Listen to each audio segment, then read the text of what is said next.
song choice is specifically for us, or it's that was Omri's choice, by the way. I didn't choose selection. that song. It's the end of the world. Is that how you really Good feel, way Omri? aligned. As we know it. As we know it. Aha. So what is the world to come as we don't know it? Oh, wait, well, stay tuned. All right, so Agoda turns 20, right? And you described your decade as CEO. We had a recent podcast, and you said it was lucky, remarkable, mind-blowing. So how will you describe the next 20? How do you top those adjectives? I'd say shifting and exponential.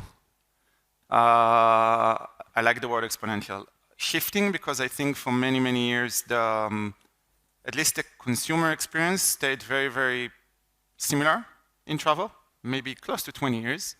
And I think this is changing now. Obviously, Gen AI is the stimulator, but I think we see everybody, not only us, investing very, very heavily into areas that in the past we couldn't invest that much or weren't cost effective, specifically on the upper side of the funnel.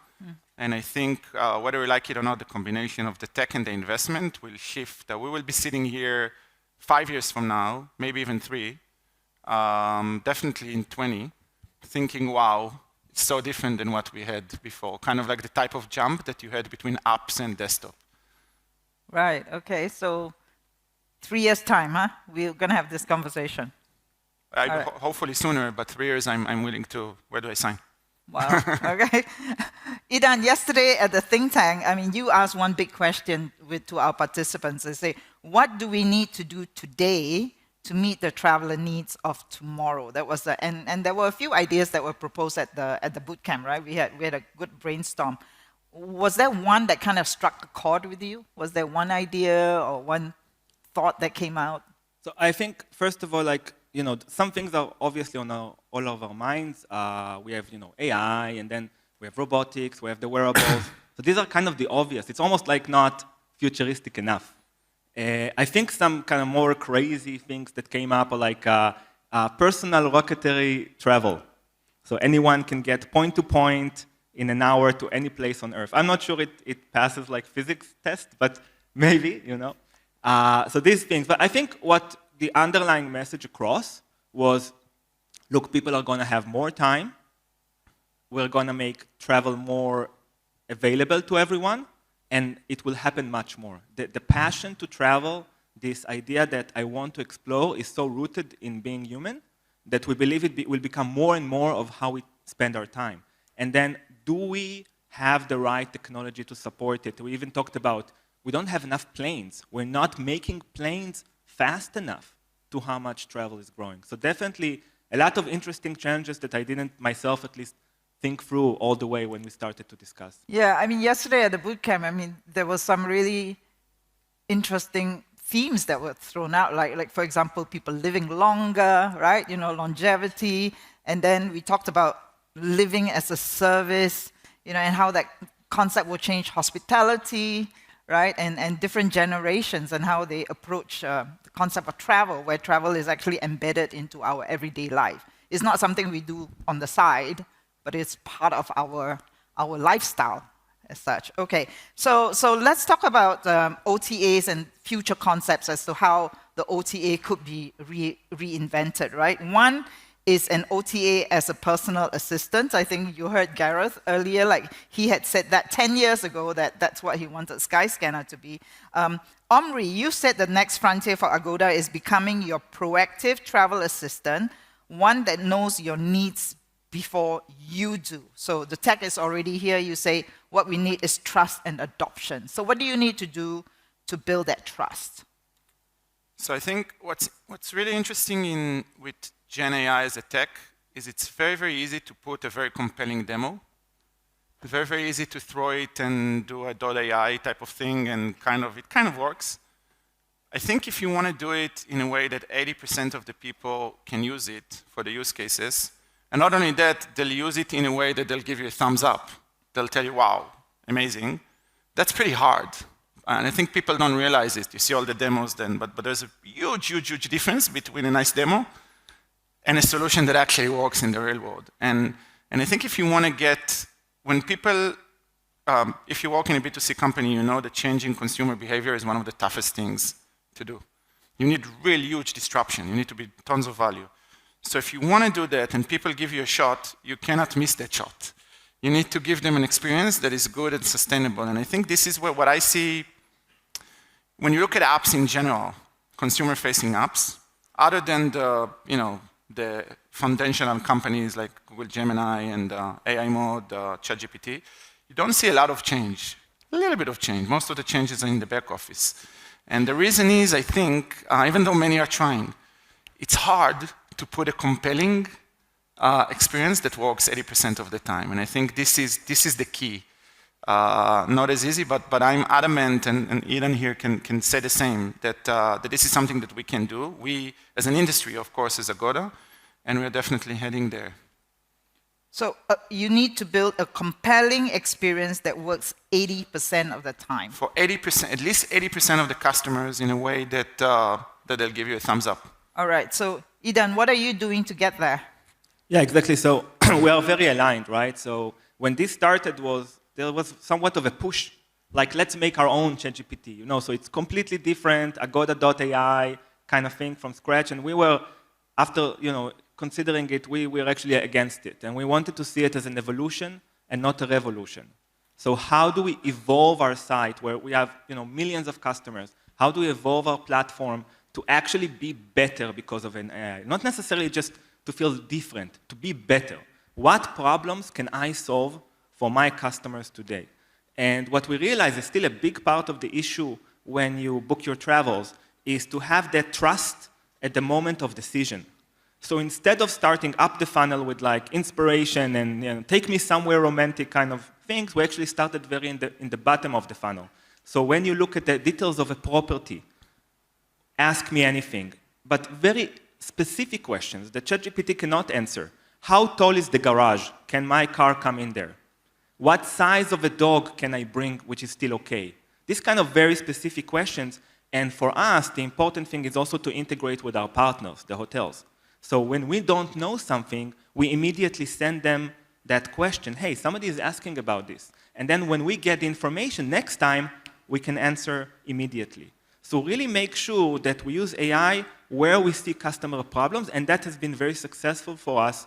I think we have about 40,000, 50,000 questions a day just on that particular page, and very high kind of feedback rate when we get it right. We also see that when we get it wrong, and mostly when we don't know something, that's really what annoys people, because they want us to be able to answer any question. And this is where we need to go, I think, as an industry, is less about the bells and whistles, and more about, I have all the information, I can answer you accurately, authoritatively, for what you need to know, so you have the trust. This is how you make the trust. Right, so there's great risk, because you say that, you can build something, but you really need to deliver something compelling that works, because if you don't, you've kind of lost that customer's trust, right? So as a CEO, Omri, how do you balance that, right? Because you still have to protect what you've got, which is safe and reliable and trusted, but things are changing so fast. You don't even know what's going to happen tomorrow now and how the customer. So how do you manage that, and go, I got to be ready for that, but I got to protect this? So obviously it's one of the biggest dilemmas for any company, especially actually the bigger. It's one of those things that the bigger you are, the tougher it is, right? That's where startups and I think both of us know the startup side of the house very well from our past, and I think the key is to make sure that you have enough firepower at any given moment on disrupting yourself. Companies are afraid of doing that. I think we are not. And then how much of it, is it 5%, or it cannot be 80% trying to disrupt yourself, because then you're going to lose your business. How much of it is a function of the period of time? So some periods of time, there isn't a lot of disruption. You don't need to put that much. Fortunately, because it's interesting, or unfortunately, because it's risky for the business, this is a period of time where I think businesses need to, especially big businesses, need to spend a lot of the firepower, money, people, etc., on trying to disrupt yourself, on building things that you wouldn't have built otherwise. And this is how we're thinking about it. So things like, I'll give you an example. Idan was talking about we started bottom up to solve problems, but you're also looking at things traditionally OTAs didn't look top of the funnel that much. Because it's hard to monetize. Every time we tried, we couldn't convince us. All of a sudden you say, look, we got to look there. We got to make an investment there because it's clear that it's easier now with tech. Plus the consumers seem to more and more require those features. So you put more firepower into innovation, but not 80%. And disrupting yourself. You're not afraid of disrupting yourself. And then you invest in areas that traditionally you wouldn't necessarily invest because there's no other choice. You try to follow the consumer sentiment. Right. Okay. So a lot of decisions. Is that what's keeping you awake at night, Omri, most of the time? And Idan? No. I'll tell you why. I like it.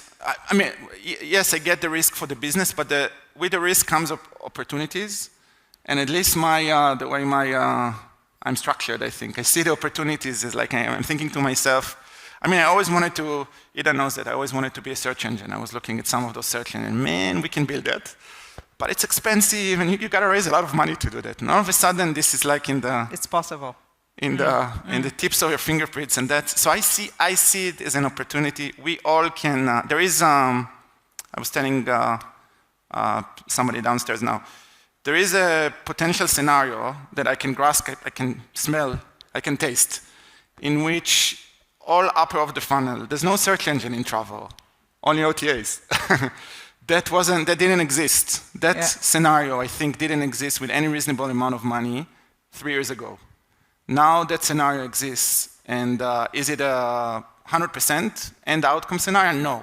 But is it reasonable probability? Yes. And my God, this is the thing that drives me. It's an exciting moment because you're talking about, where most of the investment is now going into disrupting yourself and then investing in areas that you wouldn't have done otherwise. I think that's an amazing, exciting time for both of you, coming from the startup world. Yeah, it is. It's funny that you say, like, what keeps you up at night, because I remember a few years ago, I actually asked Glenn Fogel, our group CEO, what keeps you up at night? And he said, don't let anything keep you up at night, go to sleep. Which I think is a great advice. And we are living in crazy, crazy times. Like, just yesterday, Dev Day from OpenAI, so much new innovation and tools for us. We see Booking.com is now part of their new kind of ChatGPT apps. We're super excited to learn what we see there and how people use it. And we are very excited to see that kind of where we're going with this direction that kind of OpenAI are positioning, where we don't just say, okay, it's all here, it's all in the chat, and eventually maybe I will behind the scene book on some hotel, and then nobody needs to know. They're actually bringing the partners in, and they give them control of how things look like. And I think that's the right way to plan together for the future. You asked just a few minutes before, like, how is LLM not going to eat your lunch? And I think brands like us, what's important for us is to have relationship with the customer, not become some kind of a pipe, not become a fulfillment center, but maintain our ability to interact with our users via the user experience, via chat. So this is all like exciting opportunities, and of course all companies are scrambling to understand how do I look in this new future. But I think that the key things that we want to say is solve real problems for the user and have a connection. Don't become something in the background. Have a connection with the user. Right. Control the experience, make sure you can understand what delights the customer, and you have the ability, the technical ability to bring it forward. So that's kind of, we try to focus ourselves on these things, because otherwise you just go all over the place. All right, okay. So let's move on to the next concept, which is something you can control, which is OTAs as banks, right? We talked about this before, and I read like Agoda is offering 111 different payments, which are non-credit card right now, right? So, and Omri, you said that OTAs can evolve into financial institutions offering cards. So you can actually keep money for both travelers and suppliers and then extending loans, right? So to act as a bank. When do you see this happening? So it's a long journey for two reasons. One, when you deal with money, you deal with regulation. And that's, by definition, it's long. And B, you got to do it right, certainly if you want to do it at scale. It also splits to a lot of countries, and so almost by definition, it takes a long time, one. Two, we talked about customer. educating the customer to do something. Customers are not used to doing those. Customers and partners. Actually, it's easier to educate partners than it is customers. But they're not used to using OTAs to doing that. So you gradually need to introduce those features and make sure that you're doing them correctly and then add them and convince more customers. So that takes time. This is probably not 2 to 3 years until it's a significant piece of our revenue. But nevertheless, it's an area that you'll see us doing a lot of things. First of all, as Booking Holdings, we deployed Booking Holdings Financial Services. A setting to allow us to become regulated everywhere we need. Okay. And again, this takes time, but we want to do it right. And if you do it right, it's a huge advantage. Right. So the idea to the audience is you will give Agoda like $5,000 at the start of the year, right? Is that right? So it's a bunch of things. It can be when you travel, you use a credit card or a debit card coming from Agoda, and that's the best card to use, or QR, right? That's the best to use everywhere you travel because the FX is the lower, as an example. It can be, all sorts of loans products, those types of things, yeah. Savings on the platform and getting better benefits from anywhere else. Okay, should we ask the audience if they would do that? You can. Okay, so would you give $5,000, let's say, to Agoda as a deposit, and then they would manage your travel for you? Is that right? Well, assuming the benefit is more than 5%. Yeah, the benefits will be higher than the 5% in the bank. Would you? Put up your hands. Okay, we see a couple. There we see a couple. We'll take your names later. All right. So ask this question in 5 years. See the hands then. All right. Well, we give our money to everyone, so why not an OTA, right? Why? Because it goes back to trust. Yeah. Trust in consumer education. Okay, all right. And again, but it always starts by doing it right on the regulatory level. That if you don't do it right, then there's no way you can generate the trust.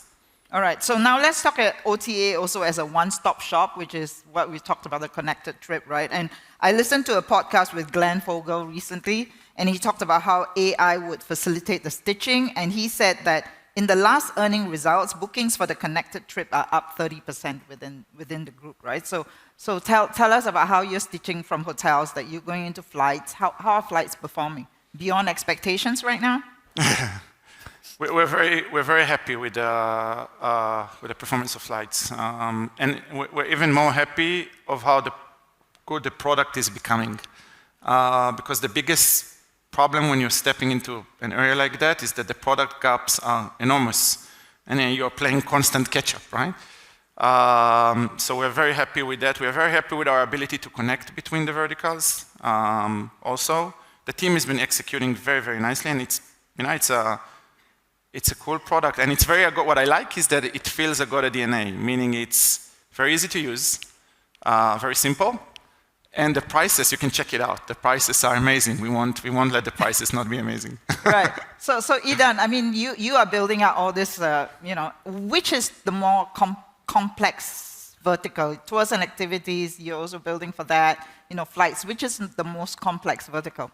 I think it's interesting that each one of those have its own unique challenges that you might not think about as you go into it, right? So for example, flights, a lot of the problem, to give a good product, you have not just to show the routes, but you want to go deep. You want to give the seat map, you want to give the choices of a meal. So all this kind of deep integration is actually quite hard because it's not a standard way and every airline does it simple. And some OTAs just send you to them to talk to them. We want to really be seamless, so you don't never need to go, oh, now for this you need to talk to the airline. And that's very tricky in flights. The other problem in flights is the search.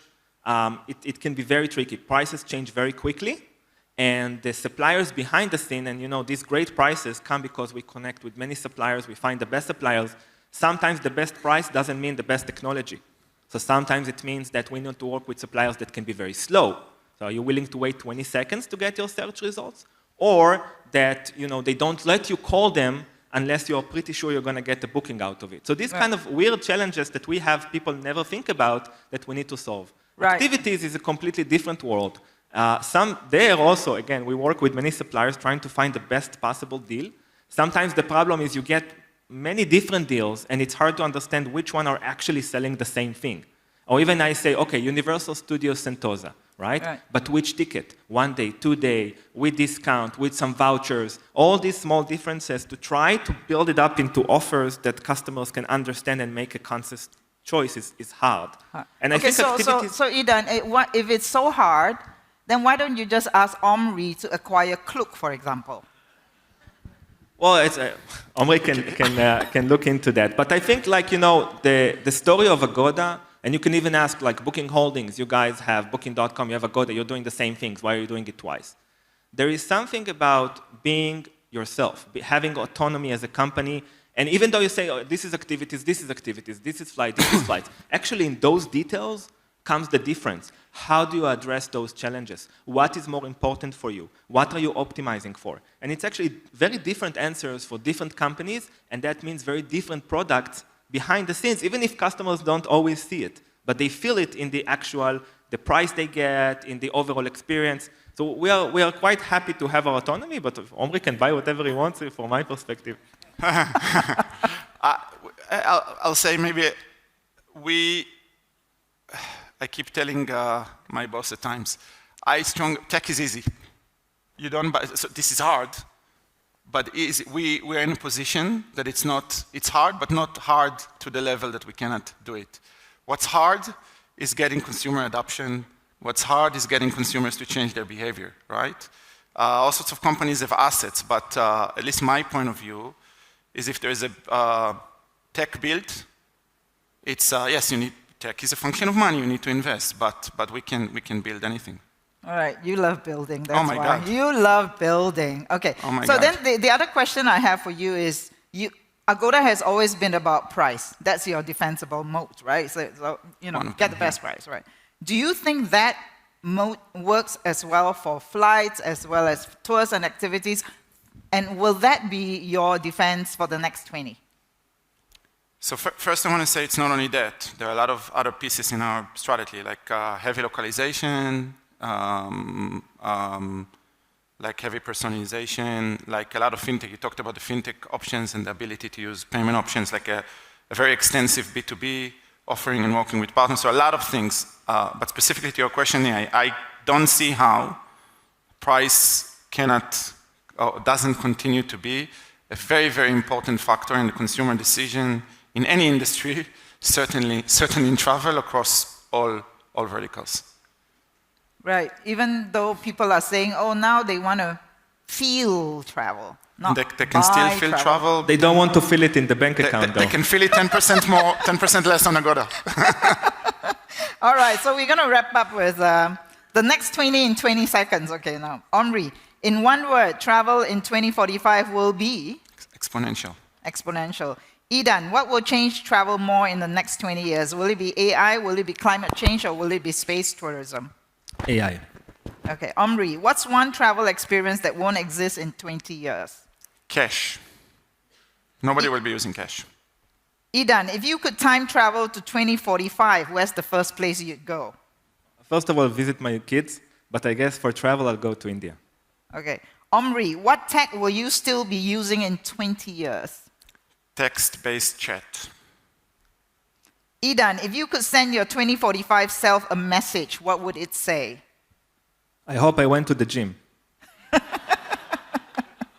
Omri, name a destination no one's talking about now, but will be hot in 20 years. Everything Vietnam and Punjab, India. Vietnam or Punjab, did you say? Okay. Idan, what's more likely in 2045, teleportation or commercial moon flights? Commercial moon flights. Not teleportation? No, there's Damn no way. it! There's no way. We did our thesis, by the way, was on quantum teleportation. We did it together, so he's an expert. Very hard to move one particle. You have a lot. All right. Omri, what's the best or worst thing about working with Idan? Best that he's brilliant. Don't tell him that, please. Worst, he's very stubborn. He won't let you buy Klook. Sorry. Idan, best or worst thing working with Omri? So it's the same thing. It's Omri is a perpetuum mobile, right? It's the thing in physics where a machine that doesn't require energy just keeps going. So that's what anything he has his mind set on, it's infinite energy going this way. And sometimes, it's exciting. We can build whatever. Nothing is out of reach. Sometimes, can we just slow down for a day, like take a break, think about this a little more? Do we have to build it like this instant? So it's sometimes very challenging. It's also very inspiring. Thank you. Well, Omri, please slow down for Idan. And Idan, could you be less stubborn for Omri? Thank you. Please join me in thanking Idan and Omri. Thank you so much.